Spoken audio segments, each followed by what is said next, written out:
Hello,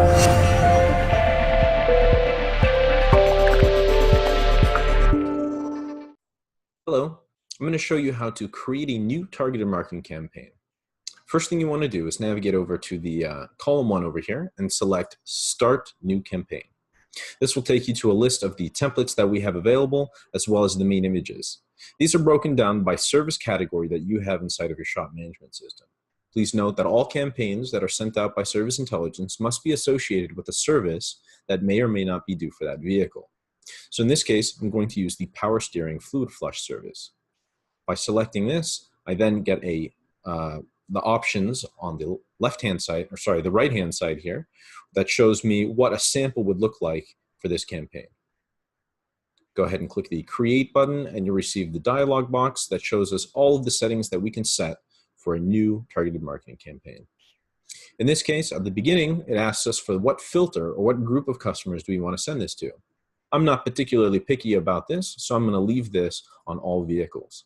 If I didn't have any filters built, this list would be blank other than the all vehicles. And of course, I could create a new filter by clicking right here.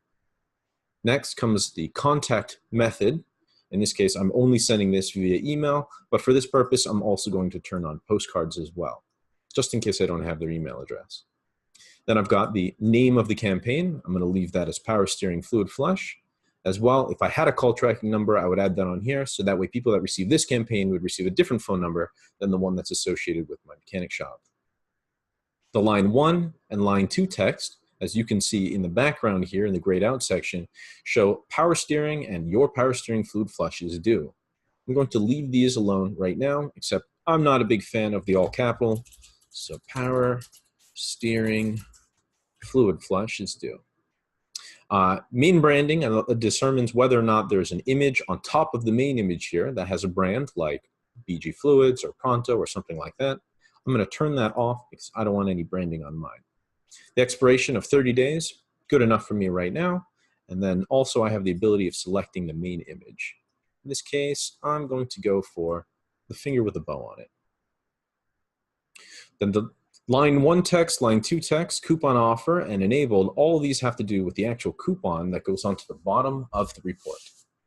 You'll see that right now I'm going to leave them all on the defaults because we can go and edit these after we've created the campaign.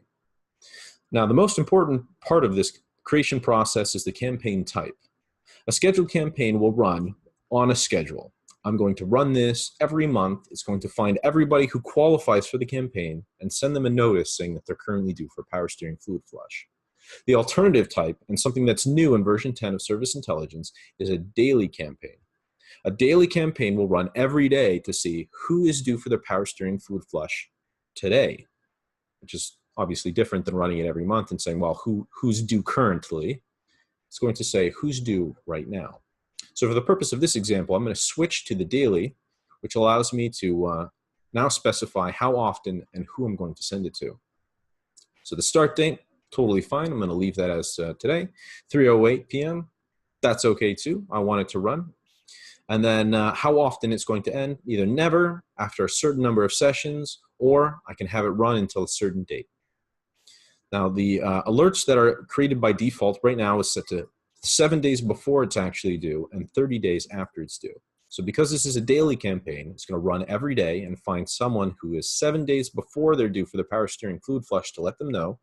And if they are past due for their Power Steering Fluid Flush, it'll let them know only if they're exactly 30 days past due.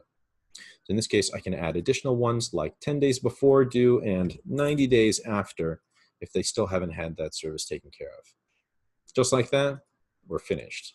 Go ahead and click the Save button, or if you want to send it right away, click the Save and Send. This will take a second as it's processing and creating that campaign. Once it opens on this page, you'll have all of the additional settings as well as a preview of what that campaign actually looks like. You can see that the settings that I've specified, such as the 10 days, the 7, 30, and 90 after, are still intact, as well as the email and postcard. Now, some of the settings in here are covered in other videos, but I'm going to quickly run through them. If you've got any questions about these specific settings, be sure to check out our videos or go to our support webpage. But I'm going to give you the brief rundown now. So the coverage allows me to specify whether or not I'm going to send an email and a postcard, or an email or a postcard. So the difference mainly being that I will save some money on sending postcards. If I have their email address, I won't also send them a postcard as well. I have the graphic settings down here, which allowed me to change things like the line 1 and line 2 text, as you saw earlier, the expirations, as well as the coupon conditions, such as setting this to not valid with any other offers. Now, in order to refresh this, we just need to refresh this page. We can do so by clicking on the postcard tab and going back to email, or clicking the refresh button at the top of the page. Either way, it'll update and you'll see the new settings here on the page. Once I'm happy with this campaign, all I have to do is send it out by clicking this button here. Additionally, you'll see that this new campaign that we've created will show up on your CRM and marketing dashboard. Because I created a daily recurring campaign with the title Power Steering Flush, you can see that it's right here. If we turn this on, it'll be set to run at 3:03 p.m. for its next scheduled batch. And just like that, we're done. Okay, have a good one.